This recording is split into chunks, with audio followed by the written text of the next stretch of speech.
জামাত ইসলামকে আমরা বলতে চাই শুধু আমির হামজা না, আমির হামজা তো এক নাম্বার হয়ে গেল এখন। এই জামাত ইসলামে এই ধারণার যত নেতাকর্মী আছে সকলকে যদি জামাত ইসলামী আমির সাহেবকে বলতে চাই যে আপনি যদি এদেরকে দ্রুত না শুধরান তাহলে আপনার বোধহয় সংসদে থাকা হবে না। আপনাকে এই বাংলার জনগণ ঠিকই হাসিনার মতো, হাসিনা যেমন ইন্ডিয়া গিয়েছে আপনাকে পাকিস্তান পাঠানোর ব্যবস্থা করবে। এই ইতরের বাচ্চারা যখনই আপনারা দেখবেন যে কোরআন হাদিস ব্যতীত কোন কথা মঞ্চে বলছে তাদেরকে জুতাপিটা করবেন, বিশেষ করে আমির হামজার জুতাপিটা করবেন। আর আমি তো কোন জায়গায় ওর কোন ওয়াজ মাহফিল দেখলে আমি যদি থাকি আমি ওর ঠিকই জুতাপিটা করব। যে এদেরকে এখন আলেম মাওলানা দেখলে ভাই ভয় লাগে। আগে আলেম মাওলানা দেখলে ভক্তি শ্রদ্ধা হইতো, এখন কে যে ভালো কে যে খারাপ এটাই এখন বোঝা যায়। আমরা এখন ভয় পাই। আসসালামু আলাইকুম ওয়া রাহমাতুল্লাহ। সুপ্রিয় দর্শক, মুফতি আমির হামজার উপর যে পরিকল্পিতভাবে হামলা করা হয়েছে, হত্যার উদ্দেশ্যে হামলা করা হয়েছে এবং ফেসবুকে স্ট্যাটাস দিয়ে হামলা করা হয়েছে, তো আমির হামজার উপরে কেন হামলা করা হলো, কোন বক্তব্যের কারণে আমির হামজার উপরে হামলা করা হলো, সেই বক্তব্যের ভিডিও আজকের ভিডিওতে আপনাদের দেখাবো। মুফতি আমির হামজা হচ্ছে সম্ভবত এটা মসজিদে খুতবায় তিনি একটা বক্তব্য দিচ্ছিলেন, সেখানে জমিয়ত নিয়ে কথা বলতেছিলেন। কারণ আপনারা জানেন যে জমিয়তের নেতাকর্মীরা নির্লজ্জভাবে জামাতে ইসলামের বিরোধিতা করে আসতেছিল। বিএনপি তাদের কোনো মূল্যায়নও করতেছে না, তারপরও তারা মানে গায়ে পড়ে জামাতে ইসলামের বিরোধিতা করতে আসছে। তো এই কারণে জমিয়ত নিয়ে কিছু কথা বলতে গিয়ে গণ অধিকার পরিষদের কথা চলে আসে। সেটা কিভাবে দেখেন, মুফতি আমির হামজা বলতেছে যে জমিয়তকে 4টা আসন দিয়েছে, বিএনপি থেকে 4টা আসন দিয়েছিল, একটা তো পাশ করতে পারেনি। অথচ ভিপি নুরুল হক নূর এবং রাশেদ এই সভাপতি সেক্রেটারি ছাড়া বাংলাদেশে তাদের কোনো নেতাকর্মী আছে? নাই। তাদের 2টা আসন দিয়েছিল, একটাতে পাশ করে একজন মন্ত্রী হয়েছে আর একজনকে উপদেষ্টা বানাইছে। এই কথাটাই বলেছে। মানে এটা বোঝাতে চাইছে মুফতি আমির হামজা যে তোমাদেরকে 4টা আসন দিয়েছিল, তোমরা পাশ করতে পারেনি। অথচ নুরুল হক নূরের দল, ছোট্ট একটা দল, তাদের একজনকে মন্ত্রী বানাইছে, একজনকে সচিব বানাইছে। তো তোমাদের কোনো মূল্যায়ন নাই বিএনপির কাছে, কিন্তু নুরুল হক নূর বা গণ অধিকার পরিষদের মূল্যায়ন আছে। এই কথাটা বোঝানোর জন্য আমির হামজা এই কথাটা বলেছে। আপনারা ভিডিওটা দেখেন। গণ অধিকার পরিষদ নুরুল হক নূর আর সেক্রেটারি রাশেদ, সারা বাংলাদেশ মিলে সভাপতি সেক্রেটারি ছাড়া কেউ আছে? অথচ 2জন দলে যোগ দেওয়ার কারণে একজনকে উপদেষ্টা আর একজনকে বানিয়েছে মন্ত্রী। অথচ জমিয়তে ইসলাম একটা আলেমদের একটা দল, তাদের লোকজন যাই হোক অন্তত আছে। 4টা আসন দিয়েছিল দাঁড়াতে, 4টাই ফেল করেছে। অথচ তাদের এই 6 মাস হয়ে গেল, 5.5 মাস 6 মাস একটা কোনো পদ দেয়নি, তাদের ডাকেও না। সুপ্রিয় দর্শক, আপনারা মুফতি আমির হামজার ভিডিওটা দেখলেন। তো মুফতি আমির হামজা এখানে ভুল কি বলেছে? গণ অধিকার পরিষদ এরা মনে করছে যে আমরা বাংলাদেশের বৃহৎ একটা দল। তো বৃহৎ দল তাহলে তোরা 2টা আসন কেন? জামাত ইসলামী 300 আসনে প্রার্থী দিতে পারে, তোরা 2টা আসনে দিলি কেন? তাও তো একটাতে ফেল মারছিস। আর এরা বলতেছে যে আমাদের যে সক্ষমতা, একদিনে আমরা ভিপি নুরুল হক নূর যদি আমাদের শুধু হুকুম দেয় তাহলে আমরা একদিনে জামাত শিবিরকে বাংলাদেশ থেকে তাড়িয়ে পাকিস্তান পাঠিয়ে দেব। সেটা তো আমরা জানি। গতকালকে মিছিল করেছে লোক ভাড়া করে মিছিল করেছে। তো এক মহিলাকে জিজ্ঞাসা করা হচ্ছে যে আপনি কার মিছিলে আসছেন? তখন ওই মহিলা বলতেছে বিপুল ভাই। এরপর আবার বলতেছে কি করছে, নিপুল ভাই। এরপর আবার করছে নিপুল ভাই। তখন আবার মহিলা বলতেছে পিপিনুলের মিছিলে আসছে। তখন ছবি দেখান, তখন ছবি দেখাচ্ছে। আপনার ভিডিওটা দেখেন। কার মিছিলে আসছেন? বিপুল ভাই। বিপুল ভাই? নিপুল না জানি কি নাম, নামটাই পিপিনুল। হ্যাঁ,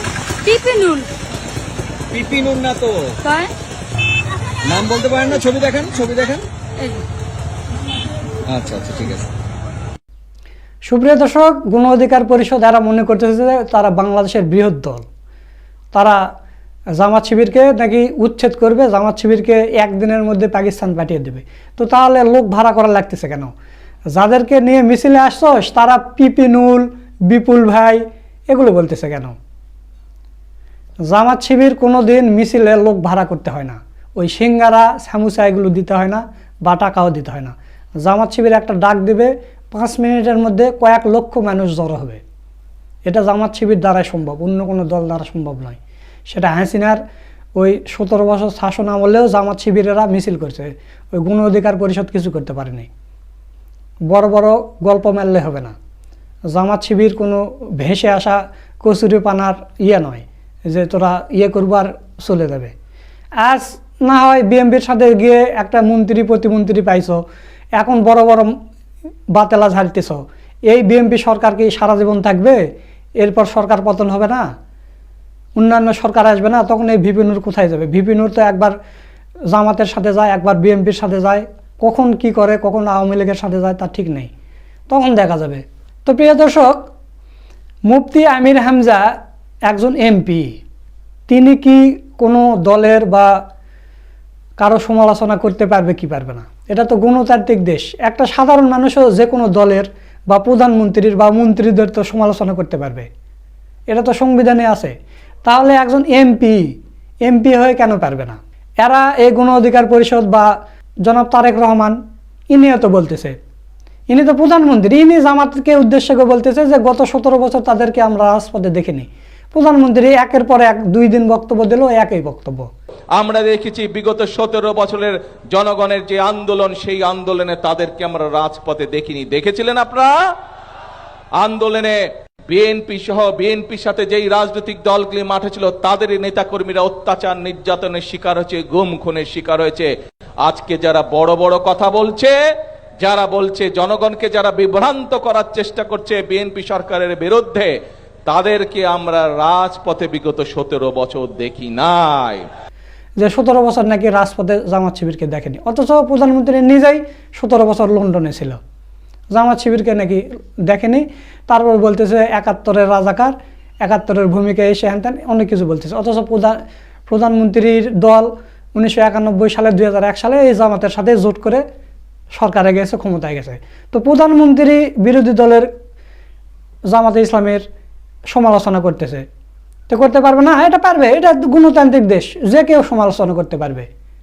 তো তাহলে ভিপি নূরের দল এমন কি হয়ে গেছে, একটা মন্ত্রী পাইছে আর একটা সচিব পাইছে, কি এমন হয়ে গেছে যে তাদের নিয়ে সমালোচনা করা যাবে না?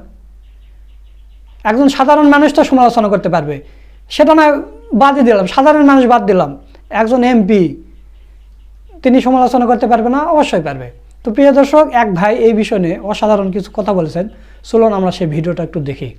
যে আমির হামজা নাকি রাশেদ খান এবং নুরুল হক নূরের বিরুদ্ধে কথা বলেছেন। তো নুরুল হক নূরের বিরুদ্ধে তারা মন্ত্রী হতে পারেন, তারা রাজনৈতিক পরামর্শদাতা হতে পারেন প্রধানমন্ত্রীর, তারা অনেক কিছু হতে পারেন। তো রাজনৈতিক বক্তব্য একজন এমপি দেবে না? তাদের সমালোচনা করবে না? গণতান্ত্রিক দেশে তারা কি নুরুল হক নূরের সমালোচনা করতে পারবেন না? প্রধানমন্ত্রীর সমালোচনা করতে পারবেন না?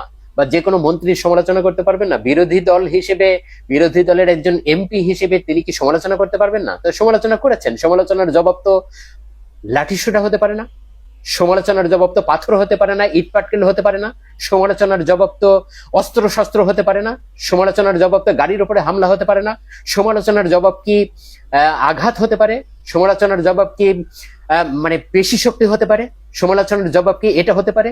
এটা কি গণতান্ত্রিক কোনো কথা হলো? এটা কি গণতান্ত্রিক কোনো প্রথা হলো? এটা কি গণতান্ত্রিক কোনো অধিকার হলো? কি আপনাদের দলের নাম অধিকার, গণ অধিকার, এটা কিসের অধিকারে আপনারা এই কাজটা করলেন? একজন এমপির উপরে, চলমান একজন এমপির উপরে আপনি হামলা করলেন, কেন করলেন এটা? আপনি তার রাজনৈতিক বক্তব্যকে রাজনৈতিকভাবে মোকাবেলা করেন, তার বক্তব্যের বিরুদ্ধে বিবৃতি দেন, কথা বলেন, তাকে রাজনৈতিকভাবে আপনার যদি বেশি লেগে যায় তাহলে মামলা করেন, কোর্ট কাছারি আছে সেটা করেন। আপনি কেন তার গাড়ি বহরে হামলা করবেন? যত বড় ক্ষমতাশালী হন না কেন, যত বড় সরকারের একেবারে ঘনিষ্ঠজন হন না কেন, একেবারে আপনজন হন না কেন, আপনি এই কাজটা করতে পারেন না। এটা আপনার কোনো অধিকারের ভেতরেই পড়ে না। আপনার দলের নাম যতই অধিকার থাক আর যাই থাক, এটা আপনার করতে পারেন না। এটা কোনো গণতান্ত্রিক অধিকার হতেই পারে না, এটা কোন রকমের অধিকারের মধ্যে পড়ে না। আপনারা যে কাজটি করেছেন এটা ন্যাক্কারজনক, এটা ধিক্কারজনক, এটা মানে প্রতিবাদযোগ্য এবং এটা অত্যন্ত ঘৃণিত একটি কাজ আপনারা করেছেন। গণ অধিকার পরিষদকে বলছি, কুষ্টিয়ার গণ অধিকার পরিষদকে বলছি, আপনারা যেটা করেছেন এটা ন্যাক্কারজনক, ধিক্কারজনক, এটা অত্যন্ত খারাপ একটি কাজ, দৃষ্টান্ত আপনারা উপস্থাপন করেছেন। সুপ্রিয় দর্শক, আপনারা ভিডিওটা দেখলেন। তো আপনারা ভিডিওর শুরুতে একটা মহিলার শুনলেন, কথা শুনলেন। তো এই মহিলা যে এই মানে অকাট্য ভাষায় যে জামাত ইসলামী এবং জামাতের আমিরকে গালিগালাজ করলো, এখন যদি জামাত শিবিরের লোকজন এদের মতো আচরণ করে, মুফতি আমির হামজার কথা কি সে বলেছে যে ভিপি নূর আর রাশেদ সভাপতি সেক্রেটারি ছাড়া এদের কোনো আছে নাকি, এই কথাটা বলার কারণে যদি এমপির উপরে হামলা করা হয়, তাকে হত্যার উদ্দেশ্যে যদি তার উপর হামলা করা হয়, তার গাড়ি ভাঙ্গা হয়েছে, তার বাড়ি ভাঙ্গা হয়েছে, তাহলে এই মহিলারা যে জামাতে ইসলামের আমির, তাকে নিয়ে জামাতে ইসলামী সংগঠন নিয়ে এইরকম বাজে বাজে মন্তব্য করতেছে, অকাট্য ভাষায় গালিগালাজ করতেছে, এখন যদি তাদের আচরণ, যদি তারা যেভাবে আমির হামজার উপর হামলা করেছে এই সামান্য কথা বলার জন্য, এই কথাগুলো বললে এখন যদি এই মহিলার উপরে জামাত শিবির হামলা করে তাহলে কেমন হয়? তো দর্শক, এটা আসলে মুফতি আমির হামজার উপর হামলা করা এটা কোনো নাই, মানে ভিপি নূরকে যে বলেছে তো তাদের দলের লোক নাই, এটা না। মূল উদ্দেশ্য হচ্ছে যে আমির হামজাকে হত্যা করা হচ্ছে এদের মূল উদ্দেশ্য। আর একটা ইস্যু এরা খুঁজতেছিল, বিএনপির সাথে মিলে গিয়ে এরা একটা ইস্যু খুঁজতেছিল যে কোনো ইস্যু পাওয়া যায় কিনা, তখন দেখলো যে একটা ইস্যু পাওয়া গেছে, এখন হামলা করা, এটাই হচ্ছে মূল ব্যাপার। আর আপনারা দেখতেছেন যে বর্তমান যে অবস্থা, মানে বিদ্যুৎ নেই, গ্যাস নেই, কিছু নেই, এই ইস্যুগুলো ডাইভার্ট করার জন্য, অন্যদিকে সরানোর জন্য, মিডিয়ার চোখ অন্যদিকে, জনগণের চোখ অন্যদিকে নিয়ে যাওয়ার জন্য এরা এরকম নাটক করতেছে, একের পর এক নাটক সাজাচ্ছে। আপনারা দেখলেন না কিছুদিন আগে জঙ্গি নাটক করতেছিল, তো ওগুলো করে লাভ হচ্ছে না, কারণ যখন বিদ্যুৎ থাকতেছে না তখন জনগণ ঠিকই বুঝতে পারতেছে, যখন সিএনজি ওয়ালারা ওই লাইন ধরে ধরে গ্যাস পাচ্ছে না তখন কিন্তু ঠিকই গণমাধ্যমে এগুলো আসতেছে, জনগণের চোখ পড়তেছে। এখন জনগণ তো আর আগের মতো বোকা না, এখন সোশ্যাল মিডিয়ার যুগ। তো দর্শক, আশা করছি আপনারা পুরো বিষয়টা বুঝতে পেরেছেন যে আমির হামজার কোন কথাতে এই গণ অধিকার পরিষদ খেপেছে এবং কেন আমির হামজার উপরে হামলা করা হয়েছে। তো আজকের এই ভিডিওটা আপনাদের কাছে কেমন লেগেছে, যদি ভালো লাগে শেয়ার করবেন। সকলকে ধন্যবাদ।